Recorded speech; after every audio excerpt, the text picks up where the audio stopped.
majukan Banten kita. Orang Banten, ayo kita bangun Banten kita. Janganlah bermalas-malasan. Terima kasih.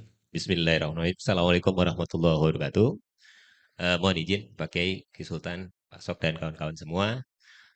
Saya kebetulan saat ini bergabung di Perkumpulan Orang Banten. Saya Wakil Ketua Bidang Kebudayaan di PUB bersama Ki Asok selaku WKU Bidang Pariwisata. Yang menarik di sini adalah pemahaman kita yang sering konflik menjadi sumber konflik adalah siapa orang Banten? Apakah Bapak orang Banten? Apa alasannya Bapak jadi orang Banten? Apakah Ibu orang Banten? Apa alasannya Ibu menjadi orang Banten? Nah, kita semua ini belum bisa menjawab itu. Apakah orang Banten tuh hanya itu bagus saja, yang pakai gelar itu bagus? Apa yang pakai gelar mas saja? Atau pakai gelar entol? Atau pakai gelar entus? Apakah itu saja orang Banten? Lalu Pak Asok ini yang dari India datang ke sini, bermukim di sini, disebut orang Banten bukan? Nah itu kan. Atau bapak-bapak dan ibu-ibu yang ada di sini, apakah bapak ibu orang Banten? Apa alasannya bapak ibu orang Banten? Nah ini permasalahannya adalah, tadi kata Abah Yadi, karena kita nggak tahu sejarah. Siapa kita? Dari mana kita? Gitu kan? Tadi sudah diceritakan masa kesultanan begitu hebatnya. Jauh sebelum itu malah. Jauh sebelum masa kesultanan Banten. Kita punya riwayat di zaman Porto sejarah, nanti Abah Yadi boleh jelaskan. Di dalam catatan kuno, itu ada bukti bahwa nenek moyang kita sudah ada bergaul dengan zaman Fir'aun. Nah nanti Abah Yadi bisa singgung itu. Ya, artinya jauh sebelum tahun Masehi, kita sudah bergumul, berinteraksi sosial dengan berbagai suku bangsa di dunia. Artinya apa? Nenek moyang kita tuh sifatnya egaliter dan adaptif. Nenek moyang kita tuh enggak primordial. Nah, ini yang dicamkan. Kalau sekarang ada watak-watak egosentris di kita semua, Pak Aing-Aing, nah itu bukan orang Banten. Itu bukan orang Banten. Tepuk tangan. Ya, kenapa? Ciri dari orang Banten adalah egaliter. Dari zaman Porto sejarah sampai tahun Masehi, nenek moyang kita terbuka, memiliki sifat terbuka kepada siapapun, bergaul, bersilaturahmi, tapi adaptif. Nah ini menariknya kan, egaliter tapi adaptif. Sampai di masa Kesultanan Banten, itu puncak kejayaan kerajaan Islam. Kesultanan Banten, berbicara Kesultanan Banten adalah puncak kerajaan Islam. Di situ bergumul, bergaul berbagai negara dari Eropa, dari Asia, dari Timur Tengah dan sebagainya. Enggak kuper. Tidak menutup diri. Tidak primordial. Tidak peaing-aing, tidak peaing-aing. Orang Banten tuh enggak peaing-aing. Kalau masih ada pendekar Jawara atau orang Banten masih peaing-aing, berarti bukan orang Banten. Karena sifat peaing-aing itulah yang menimbulkan susahnya kita bersatu. Kalau sudah hilang sifat itu, maka kita bisa membangkitkan kembali marwah Kesultanan Banten. Pertama, kita pahami dulu siapa kita. Dalam tatanan sejarah begitu banyaknya pergaulan masyarakat Banten dari zaman Porto sejarah hingga tahun Masehi. Yang kuat sehingga hari ini hanya ada 5 suku yang bertahan di wilayah Provinsi Banten. Maka itulah yang disebut suku Banten. Yang pertama, suku Sunda Banten. Sok bedakeun. Urang Sunda di Banten jeung urang Sunda di Jawa Barat.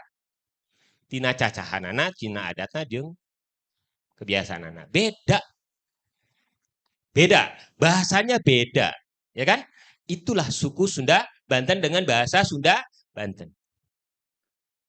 Orang Sunda Banten itu ada di Lebak, nah tadi Pak Ismet tahu, orang Lebak, orang Malingping, ya kan?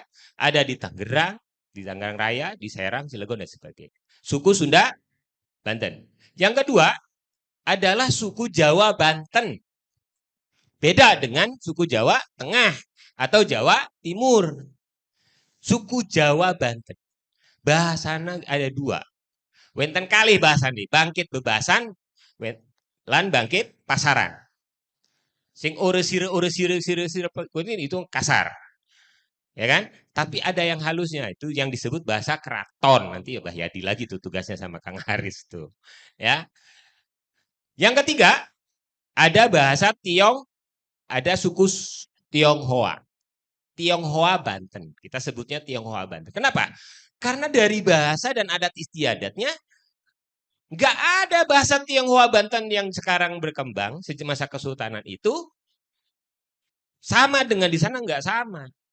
Malah orang Cina sekarang di sana, di Tionghoa sana, mengatakan bahwa Tionghoa Banten adalah bahasa nenek moyangnya yang paling tua. Bahasa Cina tua. Bahasa Cina kuno ada di Banten. Jadi suku Tionghoa Banten. Yang keempat, suku Betawi Banten. Ini dari pergumulan dengan orang Sumatera. Nanti cerita Abah Yadi nanti akan bisa cerita bagaimana abad 7 Banten dikuasai oleh Sriwijaya. Nah itu Sriwijaya kuno. Kan belum pernah tahu. Ya kan? Itu lebih luas lagi. Nah itu melahirkan bahasa Melayu dan sebagainya. Nah, itu bahasa Betawi Banten. Jangan aneh. Nah itu adalah orang Banten.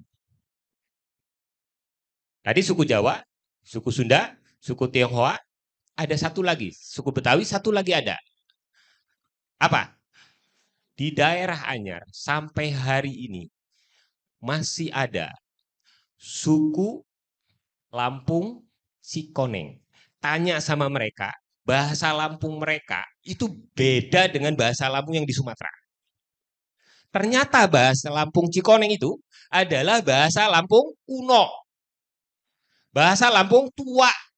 Bahasa Sundanya juga kita sama Sunda Buhun, Sunda tua. Ya kan? Jadi dari pergumulan tadi ada 5 suku, maka itulah yang disebut orang Banten. Adapun nanti gelar Tubagus, Ratu Bagus, Entus, Ento, ya, Mas, kemudian juga RTB, Ratu dan sebagainya, itu adalah keluarga besar silsilah kebangsaan atau bangsawan. Kalau nanti Tubagus dari Sultan, kalau Mas dari Mas Jong Agus. Jo itu Mas, tidak pakai per. Nah, itu nanti pembahasannya khusus. Entol tuh nanti siapa? Guru tuh. Hah? Karena tugasnya Abah Yadi sama Pak Aris ini. Dibantu sama Ki Devi. Gitu kan? Jadi kita pahami dulu siapa kita. Pahami dulu siapa kita, kemudian baru mari kita bersatu. Sifat-sifat egosentris, sifat peaing-aing, baik dari kalangan cendekiawan, dari kalangan pendekar, dari kalangan masyarakat, dari kalangan pedagang dan sebagainya, semua komunitas, atau dari kalangan ulama yang peaing-aing, yang ada di Banten berarti dia bukan orang Banten.